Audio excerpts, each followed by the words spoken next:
ভাই জানিস আমি একটা নতুন গাড়ি কিনেছি। নতুন গাড়ি কিনেছিস? ভাই তাহলে চল আজকে মদ খাওয়াবি চল।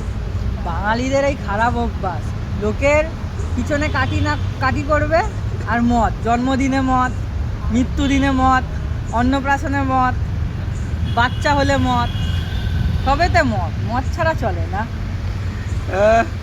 এটা গাইস কি বলতো, বাঙালি সত্যি মানে জন্ম থেকে মৃত্যু পর্যন্ত মানে তুমি পেয়দা হবা, ঠিক আছে, তখনও তোমার বন্ধুরা মানে তোমার ধরো একটা ছেলে হয়েছে তখনও বলবে মদ খাওয়া, ঠিক আছে, ছেলে বড় না মেয়ে হলেও ছেলে মদ খাবে। এবারে ছেলের মুখের ভাত হবে তখনও তোমার বন্ধুরা এই আশেপাশের কাকারা বলবে মদ খাওয়া, ঠিক আছে, অন্নপ্রাশন হবে তাও বলবে মদ খাওয়া, ওই মুখের ভাত অন্নপ্রাশন তো একই, ঠিক আছে। তারপরে ছেলে বড় হবে আস্তে আস্তে, তারপর ছেলের বিয়ে হবে তখনও বন্ধুরা বলবে বা আশেপাশের লোকরা বলবে মদ খাওয়া। ওই ছেলেটার বিয়ে হবে সেই ছেলেটার বন্ধুরাও বলবে ভাই তুই বিয়ে করছিস মদ খাওয়া। ছেলেটা যদি কিছু করে তখনও বলবে মদ খাওয়া।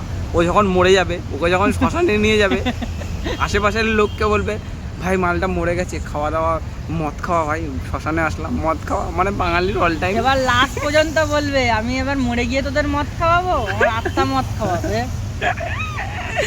বা থার্ড ওকেশনে মদ, বার্থডেতেই তো বললাম না, বার্থডে ভাই, বার্থডে বেশি মদ ভাই মদ নিয়ে আয়। বেশি মদ খায় বার্থডেতে সব থেকে বেশি মদ ও খায়।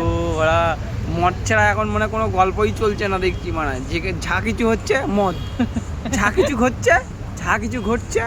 কিছু হচ্ছে মদ। ব্রেকআপ হয়ে গেছে মদ খা, ঠিক আছে, রিলেশন এসছে মদ খা, নতুন গার্লফ্রেন্ড এসছে মদ খা, ব্রেকআপ মদ খা, বউ চলে গেছে মদ খা, বউ আবার এসেছে মদ খা, বউ আবার এসেছে মদ খা, আবার দ্বিতীয় বিয়ে করেছিস মদ খা, আবার দ্বিতীয় বিয়ে করেছিস মদ খা।